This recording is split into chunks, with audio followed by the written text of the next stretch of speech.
Howdy Eggs, I'm Andrew the grad assistant. I'm here to talk to you today about marketing and recruitment. To me, marketing and recruitment is one of the more fun things you do as an SGA chair. Kind of your time to say why people should be excited about your committee, your mission, your purpose.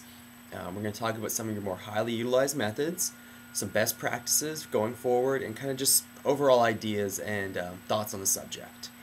First off, let's talk about what you're doing currently. When talking to you, SGA Committee leadership, I've learned a great deal about how you market and recruit. Each committee seems to have a set of tried and true methods that serve as the majority of their recruitment. It's not surprising that many committees go about recruitment and marketing in the very same ways.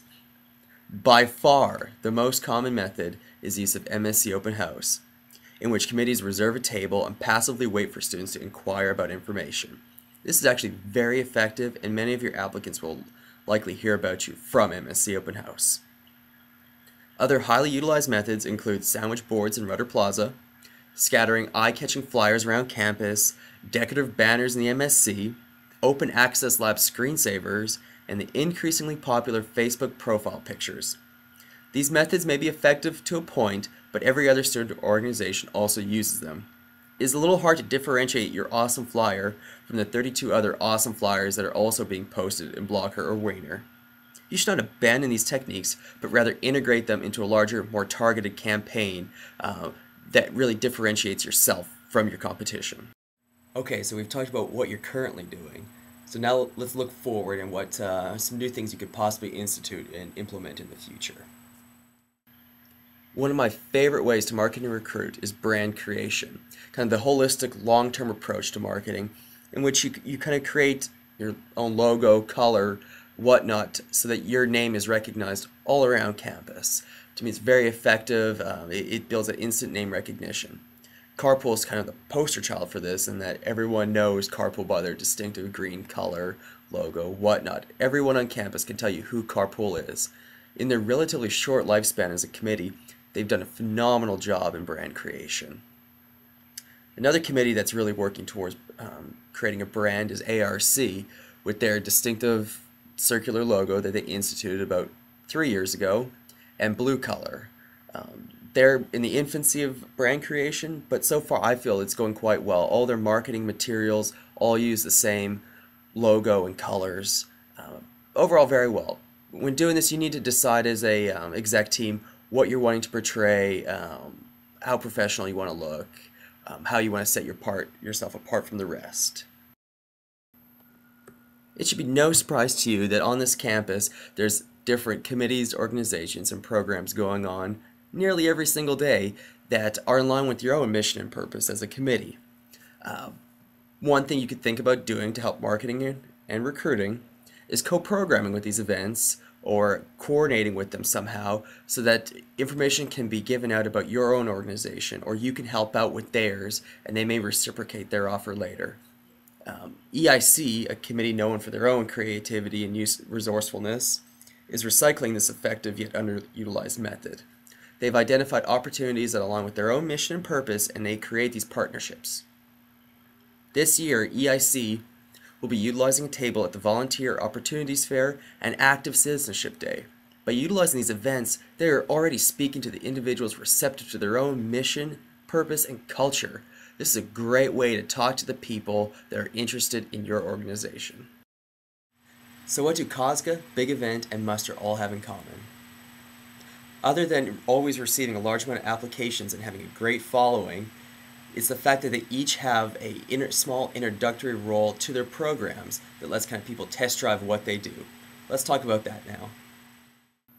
These smaller introductory roles are a great way to introduce people to your organization and possibly entice them to join next year's full members. These smaller roles typically have a huge following with the committees that have them, receive a lot of applications, and yet again, great way to increase membership the following year. COSGA has hosts which come on board in November and are there until the end of February when the conference is, and they're there to do basically everything at the conference. They're not involved in the planning, but they're there to talk to delegates, fulfill shifts. It's typically a lot of fun for them.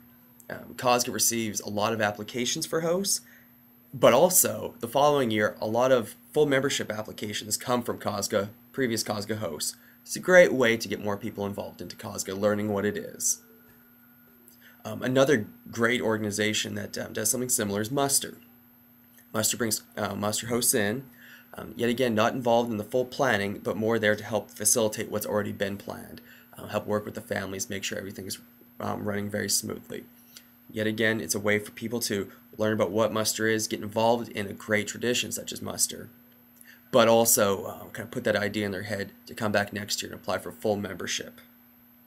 Big Event is something yet again very similar with their staff assistants who come on in November and work all the way up until Big Event, not so much in the planning yet again, but in facilitating the programs that are there.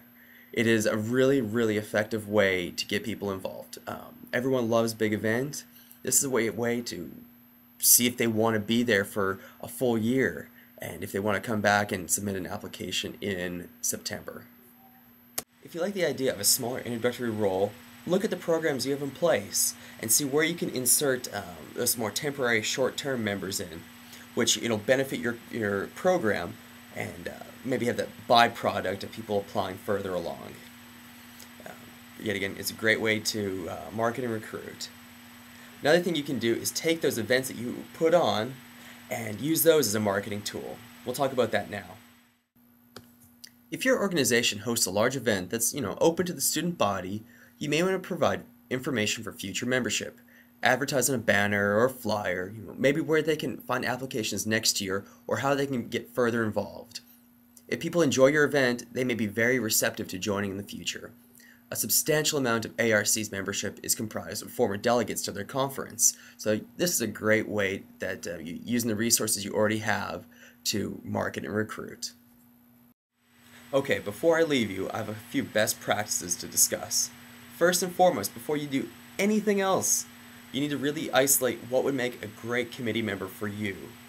What kind of student leader, student whatever, would fit this role perfectly and then would make your committee that much better. Take those traits, abilities, skills, and form your entire selection process, including marketing, around that. First and foremost, number one thing to do. After that, bring your message to every corner of campus. Not every student goes through the MSc or COLDIS on a daily basis. So don't leave those students out. Go to Mays Business School.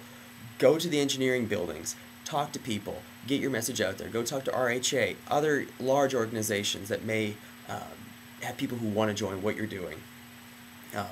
Through all of this, please remember that your marketing and recruitment, your number one goal is to bring people to you, to go to your website, your information and whatnot, to get more information. Because once they get that more information, once they learn about what you do, you know what, that's half the battle there. If you have any questions, please feel free to stop by my office, give me a phone call, send me an email, whatever. I love talking about this stuff. So that's it. Until next time, thanks and gig 'em.